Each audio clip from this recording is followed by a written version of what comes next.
कि 200 करोड़ की जिसके ऊपर ईडी का छापा डला, उस संपत्ति अटैच करने वाले पूछना तो पूछ लो। जमानत मिल गई। कोडिन कफ सिरप से उत्तर प्रदेश के अंदर कोई मौत नहीं हुई, जिसको सबसे पहले एसटीएफ ने पकड़ा था 2016 में, उसको लाइसेंस समाजवादी पार्टी ने जारी किया। देश के अंदर दो नमूने हैं, एक दिल्ली में और एक लखनऊ में बैठते हैं। उत्तर प्रदेश विधानसभा में जो कुछ हुआ वो सिर्फ एक चर्चा नहीं था, बल्कि वो सत्ता और विपक्ष के बीच तीखे शब्दों की लड़ाई थी। मुद्दा था कोडीन युक्त कफ सिरप, लेकिन बहस धीरे धीरे बदल गई सीधे राजनीति आरोपों और एक दूसरे को घेरने में। शीतकालीन सत्र के दौरान जैसे ही समाजवादी पार्टी ने कोडीन सिरप का मुद्दा उठाया, सदन का माहौल गर्म होने लगा। सपा विधायक अतुल प्रधान ने सरकार को घेरते हुए सवाल किया, लेकिन अब सवाल तो कर लिया था, पर बाद में खुद ही सदन से वॉकआउट कर गए, क्योंकि उनके पास सवाल तो था लेकिन जवाब नहीं सुन पाए और बौखलाहट में सदन छोड़ना पड़ गया। अब सवाल ये था कि अगर सरकार इतनी सख्त है तो इस मामले में बुलडोजर कहां सो गया। इतनी ही नहीं, अतुल प्रधान ने सदन के भीतर एक आरोपी की तस्वीर उप मुख्यमंत्री ब्रजेश पाठक के साथ दिखा दी, जिसके बाद सदन में जोरदार हंगामा शुरू हो गया। विपक्ष ने सरकार पर संरक्षण देने के आरोप लगाए।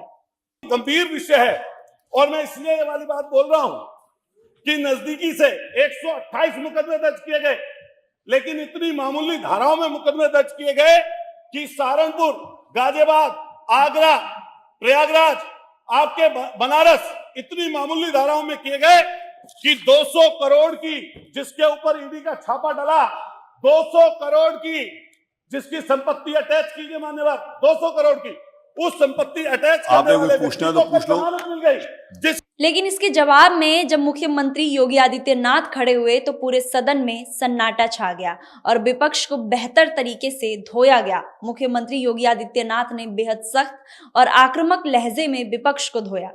सीएम ने साफ शब्दों में कहा, उत्तर प्रदेश में कोडीन युक्त कफ सिरप के कारण एक भी मौत दर्ज नहीं हुई।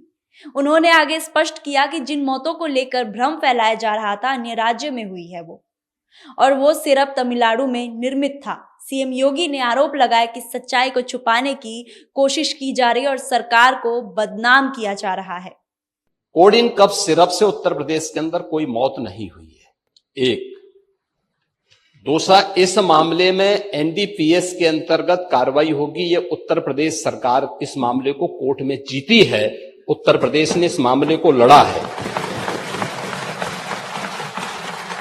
इसके बाद मुख्यमंत्री ने समाजवादी पार्टी पर बड़ा राजनीति हमला बोला। उन्होंने कहा कि एसटीएफ द्वारा जिन बड़े होलसेलरों को पकड़ा गया, उन्हें लाइसेंस समाजवादी पार्टी की सरकार के दौरान दिए गए थे। सपा विधायक द्वारा आरोपी की तस्वीर दिखाने पर सीएम और भी सख्त हो गए। उन्होंने इसे चोर की दाढ़ी में तिनका बताते हुए कहा कि तस्वीर दिखाने से सच्चाई नहीं बदलती और सदन की कहानी यही खत्म नहीं होती है। मुख्यमंत्री यही नहीं रुके, उन्होंने दिल्ली और उत्तर प्रदेश के नेताओं की तुलना करते हुए ऐसा बयान दिया जिससे विपक्ष के भीतर और बौखलाहट फैल गई। सीएम योगी ने कहा, देश के दो नमूने हैं। जरा गौर से सुनिए, देश के दो नमूने हैं, जिसमें से एक यहां बैठे हैं। नेता प्रतिपक्ष पर कटाक्ष करते हुए उन्होंने आगे कहा, मुझे लगता है कि यहाँ वाले बबुआ भी जल्द ही इंग्लैंड की सैर सपाटे पर निकलेंगे। जब देश में कोई गंभीर मुद्दा आता है तो कुछ लोग तुरंत विदेश भाग जाते हैं। अब ये बताने की जरूरत तो है नहीं कि विदेश कौन भागते हैं। अब जरा ये भी सुनिए। तीसरा, उत्तर प्रदेश में इसका जो सबसे बड़ा होलसेलर, जो बड़े होलसेलर हैं, जिसको सबसे पहले एसटीएफ ने पकड़ा था 2016 में, उसको लाइसेंस समाजवादी पार्टी ने जारी किया था। जो फोटो रिलीज हो रही हैं, देश के अंदर दो नमूने हैं, एक दिल्ली में और एक लखनऊ में बैठते हैं। जब देश में कोई चर्चा होती है तो तुरंत वह देश छोड़ करके भाग जाते हैं और मुझे लगता है कि यही आपके बबुआ के साथ भी हो रहा होगा। वह भी देश से फिर जाएंगे इंग्लैंड की सैर सपाटे में और आप लोग यहां चिल्लाते रहेंगे।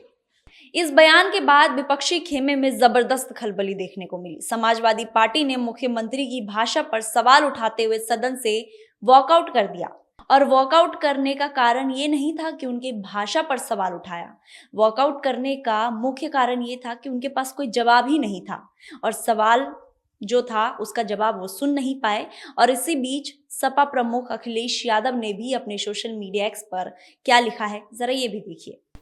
किसी को उम्मीद नहीं थी कि दिल्ली लखनऊ की लड़ाई यहां तक पहुंच जाएगी। संवैधानिक पदों पर बैठे लोग आपस में कुछ तो लोक लाज रखे और मर्यादा की सीमा ना लांघे। भाजपा अपनी पार्टी के अंदर की खींचातानी को चौराहे पर ना लाए। कहीं कोई बुरा मान गया तो वापस जाना पड़ेगा। अब इस बयान पर भी पलटवार तो जरूर ही होगा, वो भी हम आपको आगे दिखाएंगे, लेकिन वापस किसे जाना पड़ेगा वो आने वाला वक्त ही बताएगा। दवाइयों की गुणवत्ता और कार्रवाई पर बोलते हुए मुख्यमंत्री योगी ने सदन में अहम जानकारी दी। उन्होंने कहा कि कोडीन युक्त कफ सिरप का निर्माण उत्तर प्रदेश में नहीं होता, यहाँ सिर्फ स्टॉकिट्स और होलसेलर मौजूद है। उन्होंने ये भी बताया कि नकली और अवैध दवाइयों के खिलाफ FSDA लगातार छापेमारी कर रहा है और किसी को भी बख्शा नहीं जाएगा।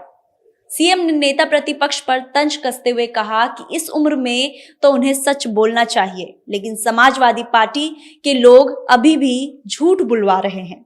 इस बीच सदन में नमूना शब्द को लेकर तीखी बहस छिड़ गई। नेता प्रतिपक्ष माता प्रसाद पांडे ने आपत्ति जताते हुए सवाल किया कि मुख्यमंत्री नेताओं के लिए इस तरह की भाषा इस्तेमाल क्यों कर रहे हैं। इस पर विधानसभा अध्यक्ष ने भी स्पष्ट किया कि मुख्यमंत्री ने किसी का नाम तो नहीं लिया है, और वाकई में मुख्यमंत्री ने किसी का नाम नहीं लिया है। अब वो अलग बात है कि अखिलेश यादव ने अपने ऊपर ले लिया या फिर कोई विदेश जाने वाले नेता है उन्होंने अपने ऊपर ले लिया, लेकिन उन्होंने किसी का नाम नहीं लिया। दो नमूने कोई भी हो सकते हैं। वही संसदीय कार्य मंत्री सुरेश खन्ना ने कहा कि विपक्षी जानबूझकर मुद्दा को गुमराह कर रहा है। बहस के दौरान मुख्यमंत्री योगी ने एक और दावा किया। उन्होंने कहा कि इस केस की गहराई में जाने पर समाजवादी पार्टी से जुड़े लोग सामने आ रहे हैं। सीएम ने खुलासा किया कि लोहिया वाहिनी में एक पदाधिकारी के खाते से अवैध ट्रांजैक्शन हुआ है, जिसकी जांच STF कर रही है। उन्होंने साफ चेतावनी देते हुए कहा कि अगर जरूरत पड़ी तो दोषियों पर बुलडोजर भी चलेगा, तब विपक्ष शोर ना मचाए, क्योंकि इससे पहले ही बोला गया है कि मुख्यमंत्री का जो बुलडोजर एक्शन है क्या वो सो गया है। तो उन्होंने इसी पर कहा है कि बुलडोजर जरूर चलेगा और जरूरत पड़ी तो चलाया जाएगा बुलडोजर। मुख्यमंत्री ने यह भी बताया कि इस सिरप की अवैध सप्लाई उन इलाकों में की गई जहां नशा निषेध लागू है। अब तक सरकार 79 केस दर्ज कर चुकी है, 78 गिरफ्तारियां और 134 फर्म पर छापेमारी कर चुकी है। कुल मिलाकर कोडीन सिरप का मामला अब सिर्फ कानून व्यवस्था का नहीं बल्कि राजनीति टकराव का बड़ा मुद्दा बन चुका है और आने वाले दिनों में इस पर सियासत और तेज होने के संकेत साफ दिखाई दे रहे हैं। इस खबर से जुड़ी और आगे की जानकारी हम आपको देते रहेंगे, क्योंकि उत्तर प्रदेश की राजनीति में ड्रामा और बुलडोजर एक्शन दोनों ही अभी बाकी है। और न्यूज वॉच इंडिया की वीडियो पर आपकी क्या राय है कमेंट बॉक्स में हमें जरूर बताएं, क्योंकि आपकी कमेंट हमारे लिए, आपकी राय हमारे लिए बहुत महत्वपूर्ण होती है। वीडियो अच्छी लगी तो चैनल को सब्सक्राइब करना बिल्कुल ना भूलें। धन्यवाद।